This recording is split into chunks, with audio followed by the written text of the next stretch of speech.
Well, hello there, sugar. Come on in out of that rain. Listen to that, will you? It is a real gully washer out there today. The sky has turned the color of a bruised plum, and the rain is drumming against the tin roof like 1,000 tiny fingers tapping for attention. Patter, patter, patter. It's the kind of weather that makes you want to curl up like a cat and nap the day away. But not me, not today. This is working weather. This is the kind of day the Lord sends when He wants you to sit still and mend what needs mending. I am upstairs in the spare bedroom. It's a bit chilly up here, but it smells good. It smells of dried lavender, old dust, and memories. I am kneeling, carefully. Mind you, these knees aren't what they used to be, in front of the big cedar chest at the foot of the bed. This chest was my grandmother's. It's older than this house. The wood is scarred and scratched, dark as molasses. I run my hand over the lid. It feels cool and smooth, like a stone from the creek. I undo the brass latch. Click. It's a sharp sound in the quiet room. I lift the heavy lid. Kriak. Oh, the smell. It hits you right away. The sharp, spicy scent of cedar wood mixed with the sweet, powdery smell of mothballs. It is the smell of preservation. It is the smell of keeping things safe. Inside, folded neatly in layers of acid-free tissue paper, lies the Story Quilt. I haven't taken it out in a long time. It's too heavy for summer. And honestly, sometimes it's too heavy for my heart. But winter is coming, sugar. And I noticed a draft in the house last night. We need the heavy artillery. I reach in. My hands sink into the softness. I lift it out. It is heavy. It weighs as much as a small child. It is a log cabin pattern. Thousands of strips of fabric sewn together in concentric squares. I carry it over to the bed and shake it out. Whump. The air catches underneath it, billowing it up like a parachute before it settles slowly onto the mattress. Look at it. Just look at the colors. It isn't perfectly designed like those quilts you buy at the department store. It's a mess of colors. It's a kaleidoscope. That's because it wasn't made from bolts of new fabric. It was made from scraps. It was made from leftovers. I run my hand over a square of blue corduroy. Rough, ribbed. That was my brother Bobby's Sunday trousers when he was 10. I remember him sliding into third base and tearing the knee out. This square is the good part of the leg that survived. Here is a piece of yellow gingham. Soft, thin cotton. That was the apron my mother wore the day I graduated high school. I can still see her wiping her tears on it. And this red velvet here. This was from the Christmas dress I made for my daughter, Sarah, the year she turned 5. She looked like a little holly berry in it. Every inch of this quilt is a ghost. Every stitch is a conversation. But as I smooth it out, my hand catches on something. I stop. I frown. Right there, in the center, near the hearth, square, the red center that represents the heart of the home, there is a tear. It's a jagged rip, probably from when the dog jumped on the bed last Thanksgiving. The fabric has frayed. The white batting is poking through like a broken bone. It looks painful. It looks like a wound in the family history. Well, we can't have that, I whisper. A quilt that can't hold heat is just a rag. It needs to be fixed. But you can't just patch a quilt like this with any old piece of cloth. You can't put a piece of modern polyester next to 1950s cotton. It would pull. It would pucker. It would look like a stranger at a family reunion. It needs the right piece. It needs a piece of fabric that understands the story. I look over at the corner of the room. There sits my sewing basket. And next to it, the bag of scraps. I haven't sorted through that bag in years. It's a chaotic jumble of leftovers that I've been saving for someday. Well, sugar, With the rain coming down this hard and the wind howling like a lonely wolf. I think someday has finally arrived. I pull up the rocking chair. Squeak rock, squeak rock. I reach for the bag. Let's see what we can find. I turn the canvas bag upside down. Whoosh! A waterfall of fabric cascades onto the braided rug. It is a riot of color, reds, blues, florals, stripes. Dust motes dance in the dim light coming from the window, swirling around the pile like tiny memories that have been disturbed from their sleep. I look at the pile. It looks overwhelming, doesn't it? It looks like chaos. But to a seamstress, a pile of scraps is just a puzzle waiting to be solved. I begin to sift, rustle, swish. My fingers are the sensors. They know the difference between cotton and wool, between linen and silk, before my eyes even register the pattern. I pick up a piece of shiny pink satin. It is slippery, cool to the touch. I chuckle. This was from my granddaughter's prom dress. 10 years ago, she wanted to look like a princess. I remember sewing those ruffles until my fingers bled. It's a happy memory, but it's wrong for the quilt.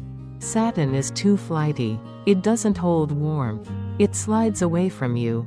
The quilt needs something grounded, something that stays put. I toss the pink satin to the reject pile.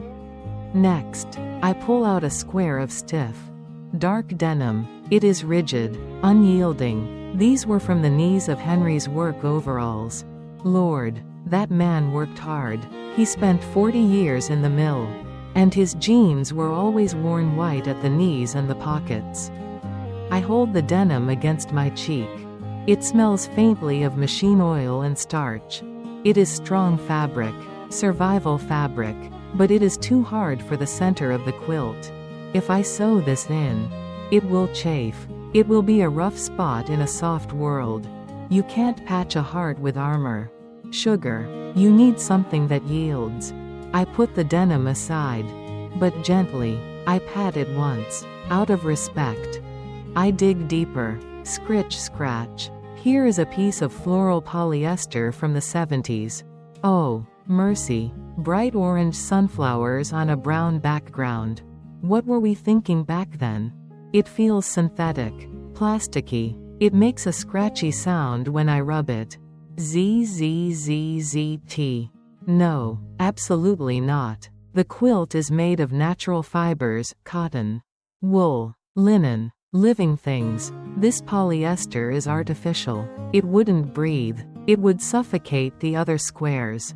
The pile is getting smaller. My anxiety is growing. What if I don't have the right piece?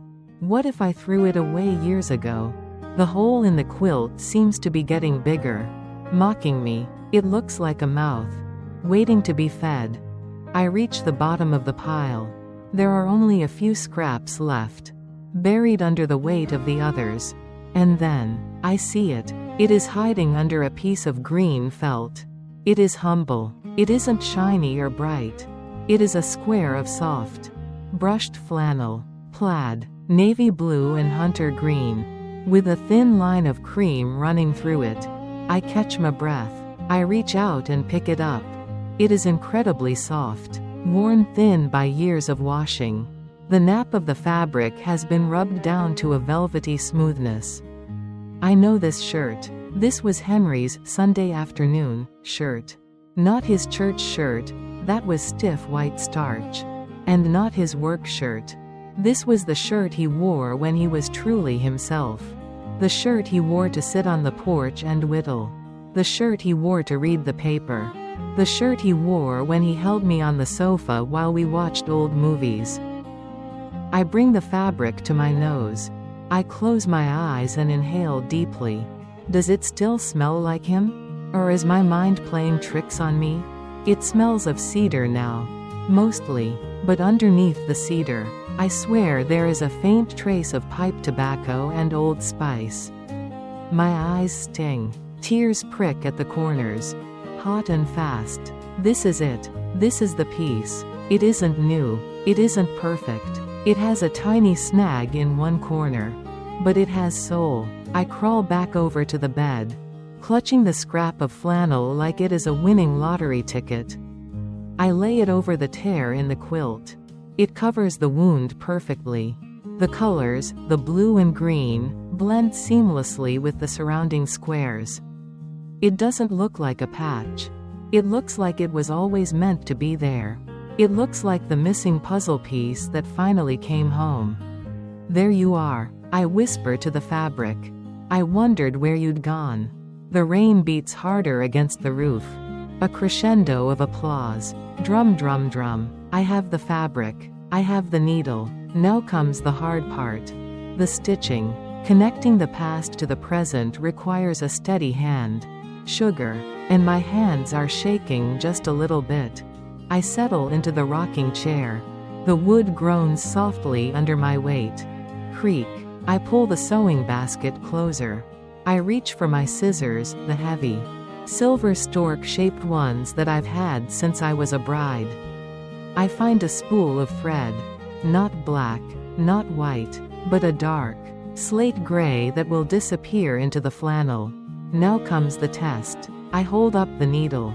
It is small, a sliver of steel catching the gray light from the window. The eye of the needle looks impossibly tiny, like a keyhole for a gnat. My hands are steady enough. But my eyes, well, let's just say they have seen better days. I lick the end of the thread to make a sharp point. I hold my breath. I bring the thread to the needle. I squint. Missed. I try again. My hand hovers. The thread wavers. Come on now, I whisper. Don't be stubborn. On the third try, by the grace of God and a little bit of luck, the thread slips through. SSS's T. I pull it through and tie a knot at the end. A small, perfect knot. The anchor. I place the silver thimble on my middle finger. It fits snugly, like a wedding ring. It has little dents all over it from years of pushing needles through thick seams. It is my armor. I lay the flannel patch over the hole in the quilt. I smooth it out with my palm. It feels warm. I take 3 straight pins, the ones with the little red glass heads, and pin the patch in place. Stick, stick, stick. Now, we begin. I push the needle down into the edge of the flannel, catching the batting and the backing of the quilt underneath. The thimble pushes against the eye of the needle. Click. A tiny, metallic sound. I pull the needle up.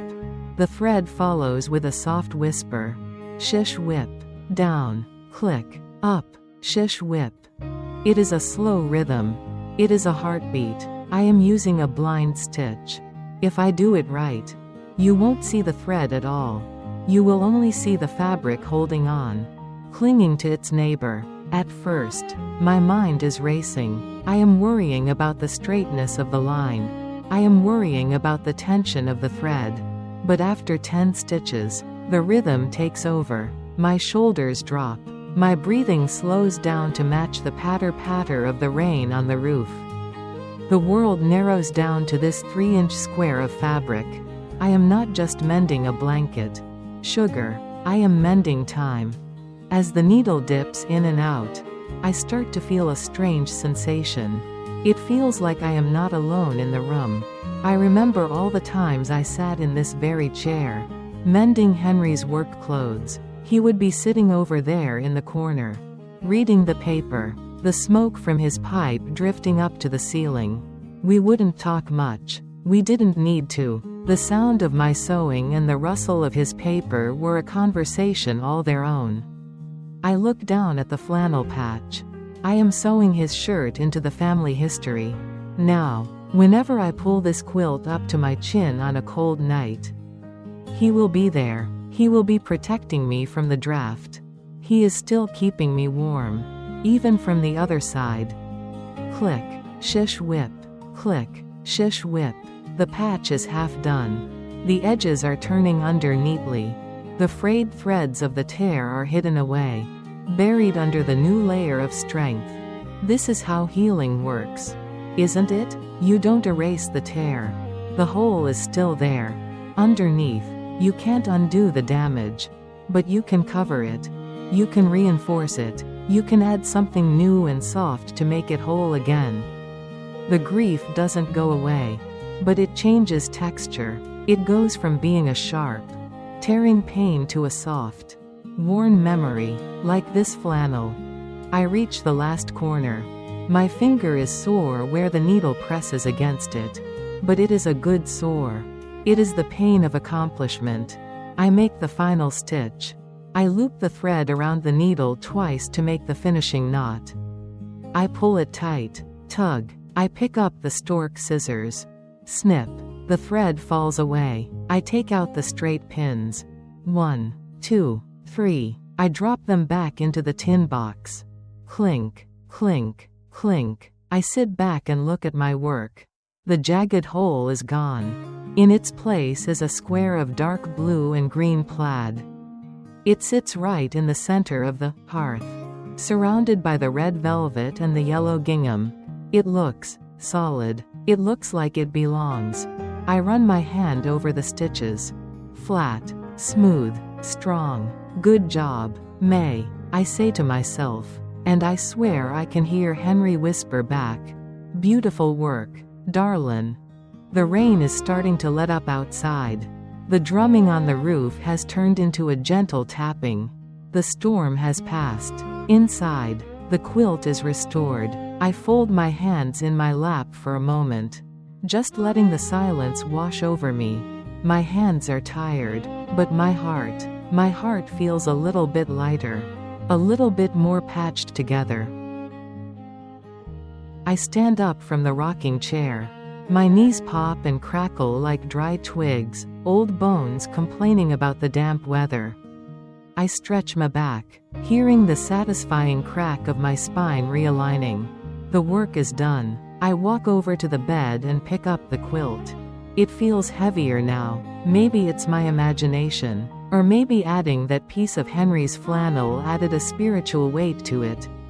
I shake it out one last time. Whump. The sound is muffled and soft. The dust motes that were dancing in the air earlier have settled. The room is still. I don't fold it back up. No, sugar. You don't do all that work just to hide it away in a dark box.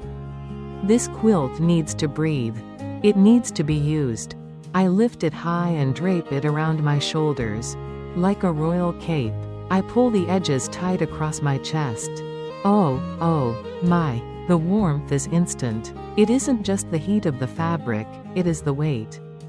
It presses down on my shoulders, grounding me. It feels like a hug. A real, solid, two-armed hug. I can feel the texture of the different squares against my arms, the rough corduroy, the smooth cotton, and right there, resting against my heart, the soft, fuzzy flannel of the new patch. I close my eyes and bury my chin into the collar of the quilt. I breathe in. The smell of cedar is still there, strong and spicy, but now it is mixed with the scent of the rain-washed air coming through the window cracks. I walk over to the window. The rain has stopped completely. The clouds are breaking apart, retreating to the east like a defeated army. And in the west, the sun is peeking through. It is that golden hour, light, thick, syrupy, and amber-colored. It floods the room, turning the dust on the floorboards into gold dust. It hits the quilt wrapped around me, making the colors sing. The red velvet glows like fire. The yellow gingham shines like butter. And the blue plaid patch, it looks deep and calm, like a river at dusk. I look down at the patch again. You know, earlier I was worried that it would look out of place. I was worried it would look like a scar. But standing here in this golden light, I see the truth. It doesn't look like a mistake. It looks like a badge of honor. A quilt without a patch is just fabric. But a quilt with a patch? That's a life. Think about it, sugar. We are all just patchwork quilts, aren't we? We start out as whole cloth, smooth and perfect. But then life happens. We get torn. We get worn out. We lose pieces of ourselves along the way. We lose people we love. We make mistakes. We get snagged on the sharp edges of the world. But we don't throw the quilt away. We fix it. We find a new piece, a piece of wisdom, a piece of new love, a piece of memory, and we sew it in. We stitch it tight with patience and grace. And the mended part? It's often the strongest part. It's the part that has a story to tell. I turn back to the room. I let the quilt slide off my shoulders and onto the bed. I spread it out, smoothing the wrinkles with my palm. It covers the mattress completely. A landscape of family history. The hearth is whole again. Henry is back in the center of the home. I walk over to the sewing basket. I pick up the spool of gray thread. I wind the loose end back onto the spool. Zip zip. I place the needle back in its felt book. I put the thimble back in its little velvet slot. Everything has its place. Order is restored. I pick up the bag of scraps. I don't tie it shut just yet. I leave it slightly open. Because there will be more tears. Sugar. There always are. And when they happen, I'll be ready. I close the lid of the cedar chest. Thud. I latch the brass buckle. Click. I take one last look at the room. The rocking chair is still. The bed is made. The quilt is waiting. Tonight, when the temperature drops and the wind picks up again, I won't be cold. I'll crawl under that heavy blanket. I'll pull the flannel patch up to my cheek. And I'll sleep soundly, knowing that everything broken can be mended. As long as you have a needle, a thread, and a memory to guide your hand. You take care now, sugar. And don't be afraid of your own patches. They're what make you beautiful. Good night.